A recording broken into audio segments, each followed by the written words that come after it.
جب رب موقع دے تو اپنے اپنے حصے کی شمع جلا کے جائیں۔ ایک بینک ملازم جہاں جاب کرتا تھا تو اس کے سامنے ہی ایک بڑا سا ہوٹل تھا جہاں مہنگی مہنگی گاڑیوں کی قطاریں لگی ہوتی تھی۔ وہ جانتا تھا کہ یہ ایک مہنگا ہوٹل ہے، مگر اس کی خواہش تھی کہ ایک دفعہ کھانا ضرور کھاؤں گا۔ یوں بچت کر کے اس نے پیسے اکٹھے کیے اور ایک دن شام کو ہوٹل میں جا پہنچا۔ اس نے کھانے کا آرڈر دیا اور پھر جی بھر کے کھانا کھایا۔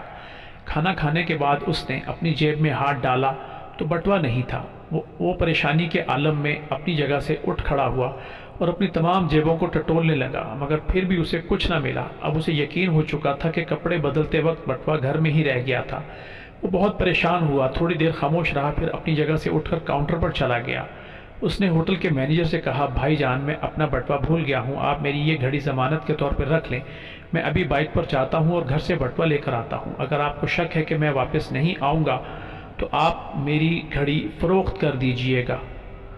مینیجر نے کہا، بھائی آپ کی بات ٹھیک ہے، مگر ہمارے ہوٹل کا بھی ایک اصول ہے کہ جو آدمی بھی بٹوا گھر بھول جائے تو ہم اسے ہوٹل سے باہر جانے نہیں دیتے۔ یا تو وہ ہوٹل کے تمام برتن دھوتا ہے یا پھر ہوٹل کے مالک کی 1 گھنٹے تک خدمت کرتا ہے، اس کے پاؤں دباتا ہے اور سر کی مالش بھی کرتا ہے۔ بینک ملازم نے جب یہ سنا تو بہت پریشان ہوا۔ مینیجر نے جب اسے حد سے زیادہ پریشان دیکھا تو مسکرانے لگا اور کہا کہ آپ کو پریشان ہونے کی ضرورت نہیں ہے، کیونکہ آپ کا بل کسی نے پہلے سے ہی ادا کر دیا ہے۔ ملازم نے کہا، ایسا کیسے ممکن ہے؟ مینیجر نے کہا کہ جب آپ پریشانی کے عالم میں اپنی جیبوں کو چیک کر رہے تھے تب کسی نے آپ کی پریشانی کا اندازہ لگا لیا اور بل ادا کر کے چلا گیا۔ بینک ملازم نے کہا، اب میں اس شخص کو کیسے تلاش کروں گا؟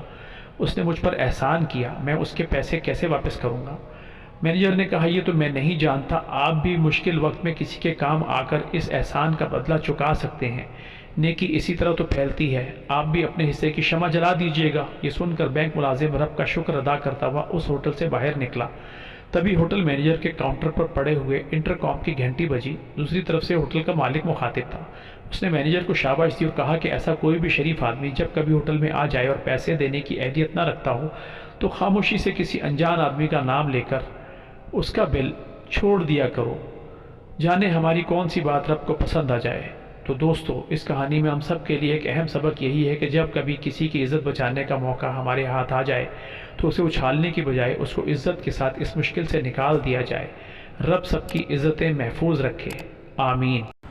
دوستو، اگر ویڈیو پسند آئی ہو تو لائک کیجئے، دوستوں اور بچوں سے شیئر کیجئے اور ہمارے چینل کو سبسکرائب کیجئے تاکہ ایسی مزید ویڈیوز آپ کو بر وقت ملتی رہیں۔ شکریہ۔